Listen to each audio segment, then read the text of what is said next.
안녕하세요. 책 읽는 문학관 여운입니다. 오늘 읽어드릴 책은 샤를 페로 단편선 중 잠자는 숲속의 공주입니다. 샤를 페로는 17세기 프랑스를 대표하는 문인으로 페로 동화집의 작가로 유명하지요. 자녀 교육을 위해 동화를 쓰기 시작한 그는 1697년 민간에서 구전되어 오던 이야기들을 바탕으로 신데렐라, 빨간 모자, 장화 신은 고양이 등의 작품들이 수록된 페로 동화집을 출간합니다. 이 책은 민담을 텍스트로 정리한 세계 최초의 동화집으로 전 세계 어린이들에게 가장 많이 알려져 페로는 동화의 아버지로 불리게 되지요.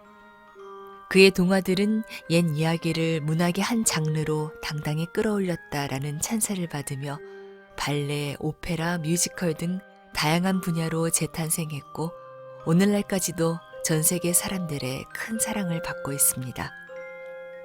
샤를 페로의 잠자는 숲속의 공주, 한번 들어보실까요? 구독과 좋아요, 알림 설정으로 함께 해주세요.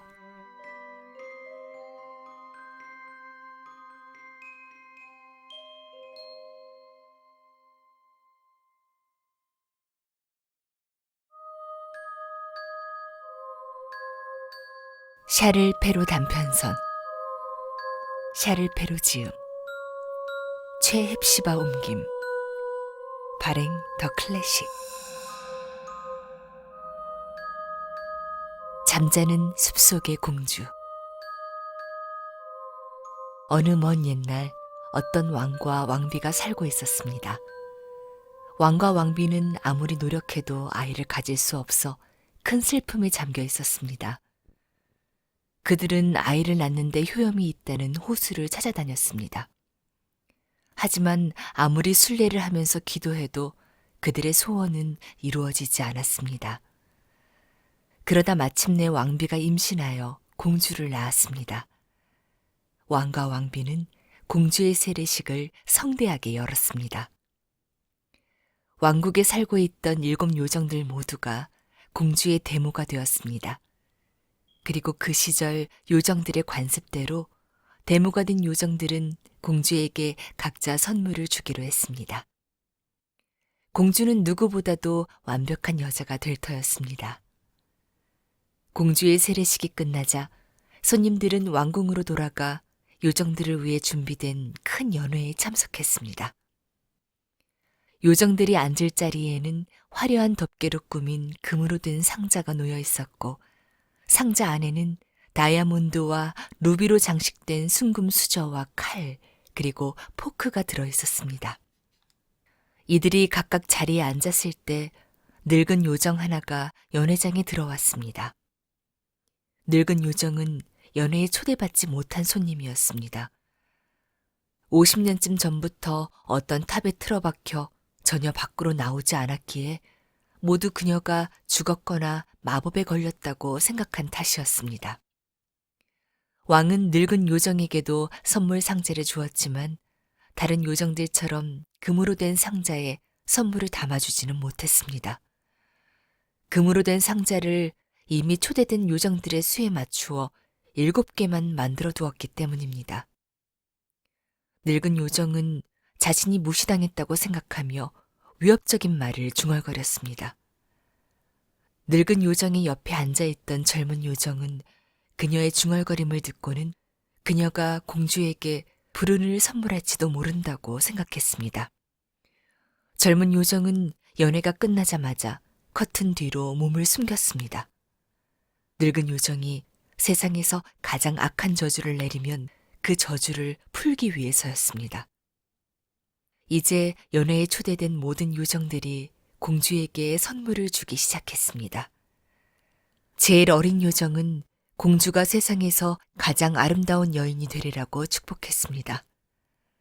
2번째 요정은 공주에게 천사와 같은 재치를, 3번째 요정은 그녀가 하는 모든 일에 신의 은총을, 4번째 요정은 완벽한 춤솜씨를, 5번째 요정은 밤꾀꼬리처럼 고운 노래 솜씨를, 6번째 요정은 완벽한 악기 연주 실력을 각기 선물했습니다. 그렇게 늙은 요정의 차례가 되었습니다. 늙은 요정은 나이 때문에 가누기 힘든 고개를 들며 이렇게 말했습니다. 공주가 물레가락의 뾰족한 끝에 손을 찔리면 그 상처로 인해 죽으리라. 늙은 요정의 끔찍한 말에 그 자리에 모인 모든 이들이 몸을 떨며 울기 시작했습니다. 바로 그 순간 젊은 요정이 커튼 뒤에서 나와 큰 목소리로 이렇게 말했습니다. 왕이시여, 여왕이시여, 안심하소서. 그대들의 따님은 그렇게 죽지 않을 것입니다.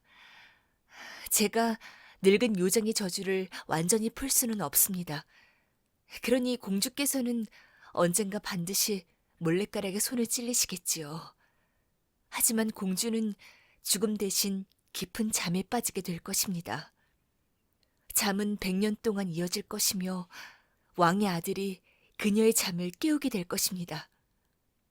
왕은 늙은 요정이 예언한 불운을 피하려고 백성들에게 몰래가락과 실패를 쓰지 못하게 했습니다. 그리고 집에 몰래가락을 두는 것도 금지했습니다. 그렇게 15년에서 16년쯤이 흘렀습니다. 왕과 왕비가 잠든 사이 이제 아가씨가 된 공주는 왕궁 안을 돌아다니다 어떤 탑의 맨 꼭대기에 있는 좁은 방을 발견했습니다. 좁은 방에서는 노파가 몰래가락으로 실을 잡고 있었습니다. 노파는 왕이 몰래가락을 쓰지 못하도록 명령한 것을 모르고 있었습니다. 공주는 호기심에 노파에게 물었습니다. 여기서 무엇을 하고 계세요? 실을 잡고 있단다, 아가. 노파는 공주를 알아보지 못한 채 대답했습니다. 그러자 공주가 말했습니다. 아, 참으로 예쁘네요. 어떻게 하는 건가요? 저도 해보고 싶어요. 제게도 주시겠어요? 하지만 지나치게 서두른 탓인지 아니면 정말로 요정들이건 주문 탓인지는 알 수 없었지만 공주는 몰래가락을 받자마자 그 끝에 손을 찔리고 말았습니다. 그리고 그 자리에서 정신을 잃고 쓰러졌습니다. 노파는 어쩔 줄 몰라 도와달라고 소리쳤습니다. 그 소리를 듣고 많은 사람들이 좁은 방으로 올라왔습니다. 그러고는 정신을 잃은 공주의 얼굴에 찬물을 끼얹기도 하고 꽉 끼는 옷을 헐겁게도 해보았으며 공주의 관자놀이에 헝가리 워터를 발라보기도 했습니다. 하지만 공주는 어떤 방법으로도 깨어나지 않았습니다. 노파의 비명소리에 왕도 잠에서 깨어났습니다. 왕은 이전에 요정들이 한 예언을 떠올리고는 급히 비명소리가 난 곳으로 향했습니다. 왕은 공주를 왕궁에서 가장 좋은 방으로 데려와 금과 은으로 장식된 침대 위에 그녀를 눕혔습니다. 공주의 잠든 모습은 천사처럼 아름다웠습니다. 뺨은 카네이션처럼 발그레했고 입술은 산호처럼 붉었습니다. 공주는 눈을 감고 있었지만 다행히도 부드럽게 숨을 쉬고 있었습니다. 공주가 죽지 않았다는데 모두가 안도했습니다. 왕은 스스로 깨어날 때까지 공주를 놓아두라고 명령했습니다. 그때 공주를 100년 동안 잠들게 하여 죽음에서 지켜주었던 젊은 요정은 왕국으로부터 500km나 떨어진 마타킨 왕국에 가 있었습니다. 다행히도 요술부츠를 가지고 있던 난쟁이가 공주가 사고를 당했다는 소식을 요정에게 전해주었습니다. 요술부츠를 신으면 한 걸음에 3km를 걸을 수 있었습니다. 젊은 요정은 그 소식을 듣고 용들이 끄는 불타는 전차를 몰며 1시간 만에 왕국에 도착했습니다. 왕은 젊은 요정을 마중하면서 그간 있었던 일을 들려주었습니다. 젊은 요정은 왕의 현명한 판단을 칭찬했습니다. 뛰어난 선견지명을 갖고 있던 요정은 공주가 먼 미래에 깨어나면 혼자 깨어나 두렵고 당황할 거라고 생각했습니다. 그래서 젊은 요정은 왕과 왕비를 제외한 왕궁 안의 모든 것들에 자신의 마법 지팡이로 마법을 걸기 시작했습니다. 그렇게 공주의 가정교사와 시녀들, 궁녀들과 시종들, 군인들과 관리인들, 요리사들과 요리사 보조들과 설거지꾼들, 호위병들과 문지기들, 시동들과 하인들이 차례로 그녀의 마법에 걸렸습니다. 요정은 마곡간 안의 모든 말들과 마부들은 물론 정원의 큰 개들과 공주의 침대 머리맡에 엎드려 있던 자그마한 스페니얼 애완견 푸푸에게도 마찬가지로 마법을 걸었습니다. 젊은 요정이 건드리자마자 이들은 모두 깊은 잠에 빠졌습니다. 그들도 공주와 함께 잠들었다가 그녀가 깨어나면 계속해서 시중을 들어야 했기 때문이었습니다. 자고새와 꽁도 구워낼 만큼 크게 타오르던 난로불도 잠들었습니다. 이 모든 일은 순식간에 일어났습니다. 요정은 모든 것을 순식간에 해낼 수 있었습니다. 이제 왕과 왕비도 깨어나지 않은 딸에게 작별의 키스를 하고서 왕궁을 나왔습니다. 그리고 국민들에게 왕궁 근처에 다가오지 못하도록 명령했습니다. 그러나 명령할 필요는 없었습니다. 15분도 지나지 않아 왕궁 주변에 크고 작은 나무와 수풀이 자라나기 시작하더니 서로 이리저리 뒤얽혀 사람은 물론 짐승도 지나갈 수 없었습니다. 왕궁도 저 멀리 맨 꼭대기의 탑을 빼고는 무성한 수풀에 가려졌습니다. 그렇게 모든 것은 숨겨졌습니다. 국민들은 잠든 공주를 낯선 이들로부터 지키기 위해 젊은 요정이 재주를 부렸다는 사실을 믿게 되었습니다. 그렇게 100년이 지났습니다.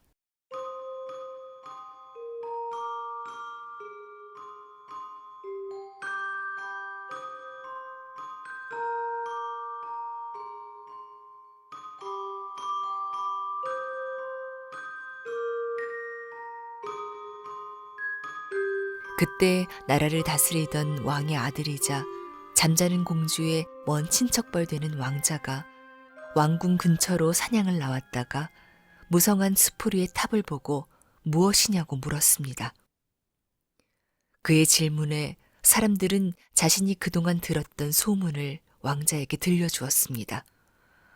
어떤 이들은 그것이 유령이 사는 고성의 폐허라고 했고, 또 어떤 이들은 온 나라의 마법사들과 마녀들이 밤마다 사바스라는 축제를 여는 곳이라고도 했습니다. 그리고 대부분은 성에 아이들을 잡아먹는 괴물들이 살고 있다고 했습니다. 괴물들만이 저 울창한 숲을 헤치고 나아갈 수 있기에 괴물들이 배가 고플 때마다 어린아이들을 잡아 성으로 데려가 잡아먹는다는 것이었습니다. 왕자는 무엇을 믿어야 할지 알 수 없었습니다. 그때 나이 든 시골 사람 하나가 그에게 이렇게 말해 주었습니다. 왕자님, 50년 전쯤 저희 아버지가 이렇게 말한 적이 있었습니다. 이 성 안에는 사람들이 본 여인들 중에서 가장 아름다운 공주가 잠들어 있다고 말입니다. 이 공주는 100년 동안 잠들어 있다가 짝이 될 만한 왕의 아들이 오면 깨어날 것이랍니다. 젊은 왕자는 그 말을 듣자마자 사랑의 불길에 사로잡혔습니다. 바로 자신이 이 이야기의 종지부를 찍을 왕자라는 것에 한치의 의심도 갖지 않았습니다. 그래서 사랑과 명예를 걸고 저 덤불숲 안으로 들어가기로 했습니다. 왕자가 숲 앞으로 다가서자마자 놀랍게도 커다란 나무들과 숲을 가시덤불이 저절로 길을 열어주었습니다. 그는 큰 길가에서 보았던 성으로 발걸음을 떼기 시작했습니다. 그리고 왕자는 자신을 따라오던 사람들이 갑자기 사라진 것을 보고 조금 놀랐습니다. 왕자가 지나자마자 덤불 사이로 난 길이 다시 저절로 닫히며 그를 따르던 사람들을 막아버린 것이었습니다.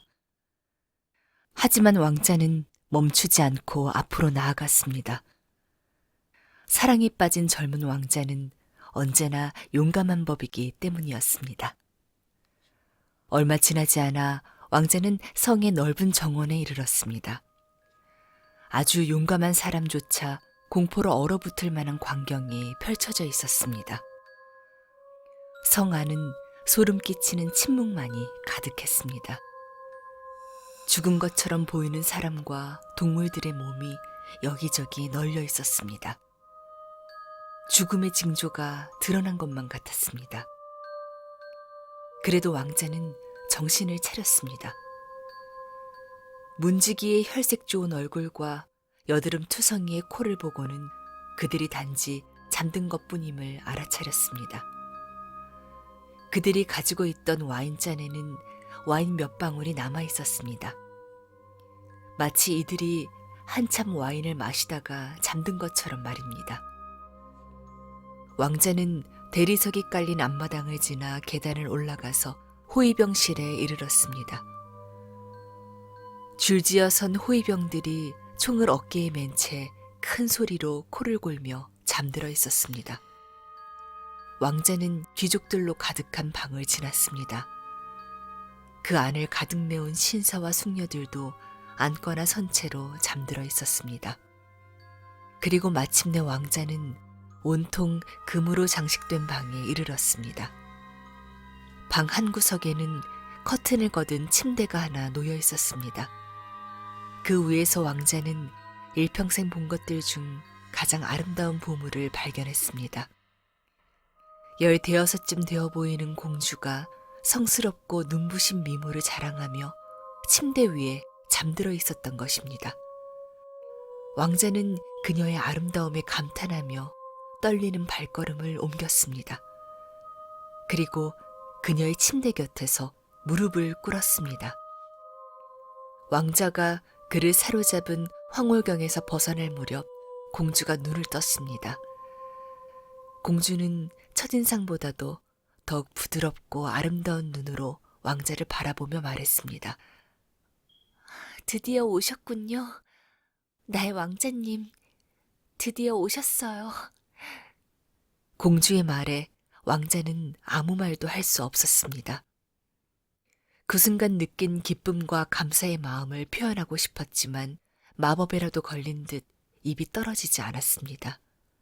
그저 공주를 자신보다도 더 아끼고 사랑하겠다고 맹세하고 또 맹세할 뿐이었습니다. 그의 말에는 전혀 조리가 없었지만 그래도 공주는 왕자의 말을 듣고 기뻐했습니다. 입에 발린 소리가 아닌 크나큰 사랑으로 가득한 말이었기 때문입니다. 게다가 공주는 낯선 왕자를 보고도 전혀 당황하지 않았습니다. 당연한 일이었습니다. 공주는 잠들어 있던 긴 시간 동안 왕자에게 무슨 말을 할지 생각했던 것입니다. 게다가 역사에는 기록되어 있지 않지만 분명 젊은 요정은 공주가 잠든 동안 즐거운 꿈을 선사했을 것입니다. 어쨌든 그들은 4시간이나 이야기를 나누면서도 정작 하고 싶은 말은 반절도 털어놓지 못했습니다. 그러는 사이 공주의 왕궁도 잠에서 깨어나기 시작했습니다. 모두가 각자 해야 할 일을 떠올렸습니다.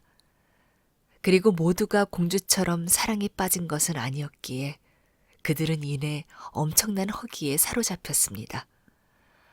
시녀장은 날카로운 배고픔에 자제력을 잃었고 역시 굶주림에 다급했던 시녀는 화가 난 듯 큰 소리로 공주에게 저녁 식사가 준비되었다고 알렸습니다. 왕자는 공주가 자리에서 일어날 수 있도록 부축해 주었습니다. 공주는 머리부터 발끝까지 어마어마한 옷을 입고 있었습니다. 왕자는 그녀가 입고 있는 두터운 컬러의 장식까지 달린 옷이 자신의 증조 할머니 옷과 비슷하다는 말을 꺼내지 않으려고 조심했습니다. 유행이 뒤처진 옷조차 공주의 아름다움과 매력을 숨기지 못했습니다. 왕자와 공주는 거울로 장식된 넓은 홀에서 식사를 했습니다. 공주의 하인들도 잠에서 깨어나 두 사람의 시중을 들었습니다. 악단은 바이올린과 오보에로 오래된 곡을 연주했습니다. 100년 전에나 연주되던 음악이었지만 여전히 훌륭했습니다. 그렇게 훌륭한 만찬이 끝나자 왕궁의 전속 신부가 성당에서 왕자와 공주를 결혼시켰습니다. 그들은 잠조차 아껴가며 행복한 첫날 밤을 보냈습니다. 100년이나 잠들었던 공주는 더는 잠들 필요가 없었기 때문입니다. 왕자는 다음날 그녀의 곁을 떠나 수도로 돌아갔습니다. 그의 아버지인 왕은 간밤에 왕자가 어디서 지냈는지를 물었습니다. 왕자는 그의 물음에 사냥을 하던 도중 길을 잃었다고 둘러댔습니다. 그리고 간밤에 광부의 집에서 치즈와 거친 빵을 대접받으며 지냈다고도 덧붙였습니다. 왕은 왕자의 말에 쉽게 속아 넘어갔습니다. 그러나 그의 어머니인 왕비는 그의 말을 믿지 않았습니다. 왕자는 거의 매일같이 사냥을 나갔고 적당한 핑계를 붙여가며 사나흘씩 궁궐을 비웠습니다. 그 모습을 보며 왕비는 아들에게 연인이 생겼음을 확신했습니다. 그렇게 2년이 흘렀습니다. 왕자와 공주 사이에는 2명의 아이들까지 생겼습니다. 첫째는 오로라라는 이름의 딸이었고 둘째는 주르라는 이름의 아들이었습니다. 주르는 자신의 누나보다 훨씬 아름다웠습니다. 그동안 왕비는 젊은 시절의 삶의 기쁨을 마음껏 누려야 한다며 아들인 왕자의 마음을 떠보았습니다. 그래도 왕자는 비밀을 털어놓지 않았습니다. 왕자가 어머니를 사랑하지 않은 것은 아니었지만 그녀가 식인 괴물이었기 때문에 말하기가 두려웠습니다. 왕조차 엄청난 보물이 아니었다면 그녀와 결혼하지 않았을 것입니다. 게다가 궁정에는 왕비가 식인 괴물의 습성을 여전히 버리지 못했다는 소문까지 돌았습니다. 어린아이를 볼 때마다 잡아먹고 싶어 안달이 난다는 것입니다. 그래서 왕자는 공주와 아이들에 대해 한마디도 할 수 없었습니다. 그렇게 다시 2년이 흘러 왕이 죽었습니다.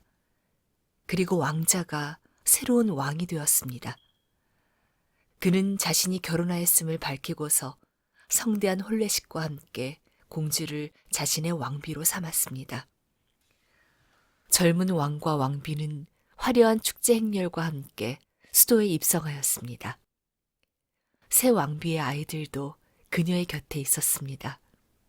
그리고 얼마 후 새로운 왕은 이웃의 강탈라비트 황제에게 전쟁을 선포했습니다. 그는 전쟁터로 떠나면서 이제 대비가 된 자신의 어머니에게 나라의 살림을 맡기며 자신의 아내인 왕비와 2 아이들도 잘 돌봐달라고 부탁했습니다. 전쟁은 그의 여름 내내 계속될 듯 했기 때문입니다. 그러나 새로운 왕이 떠나자마자 데비는 왕비와 그녀의 2 아이를 깊은 숲속에 지어진 별장으로 보냈습니다. 데비 자신의 끔찍한 욕망을 손쉽게 채우기 위해서였습니다. 그리고 며칠 후 데비는 직접 별장에 찾아가 부엌에서 일하는 시종에게 이렇게 명령했습니다. 내일 저녁 식사로 어린 오로라를 잡아먹고 싶구나. 끔찍한 명령에 시종은 비명을 지르다시피 말했습니다. 데비마마, 안 됩니다. 그러자 데비는 이렇게 대답했습니다. 먹고 싶다니까? 기왕이면 로베르 소스와 함께 먹는 게 좋겠구나. 시종은 식인 괴물 데비의 명령을 결코 어길 수 없다는 것을 잘 알고 있었습니다. 그는 별수 없이 커다란 식칼을 들고 어린 오로라의 방으로 갔습니다. 이제 막 4살이 된 오로라가 시종을 보고는 까르르 웃으며 그를 끌어안고 사탕을 달라고 했습니다. 시종은 울음을 터뜨리며 식칼을 바닥에 떨어뜨렸습니다. 그러고는 오로라 대신 어린 양을 죽여 맛있는 소스를 끼얹어 데비의 저녁 식사로 내놓았습니다. 데비는 일평생 이렇게 맛있는 음식을 먹어본 적이 없다며 시종을 칭찬했습니다. 저녁 식사가 끝난 뒤 시종은 어린 오로라를 자신의 부인에게 데려가 궁전의 정원 한 구석에 있는 오두막에 숨겨두라고 말했습니다. 그리고 다시 일주일이 지났습니다.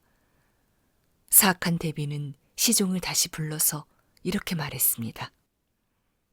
이제 어린 주르를 먹어야겠다. 데비의 명령에 시종은 아무 대답도 하지 않았습니다. 그는 이미 오로라를 구했던 때처럼 데비를 속이기로 마음먹었던 것입니다. 시종은 주르를 찾아 나섰습니다. 이제 막 3살이 된 주르는 조그마한 장난감 칼을 쥐고 커다란 원숭이와 칼싸움을 하며 놀고 있었습니다.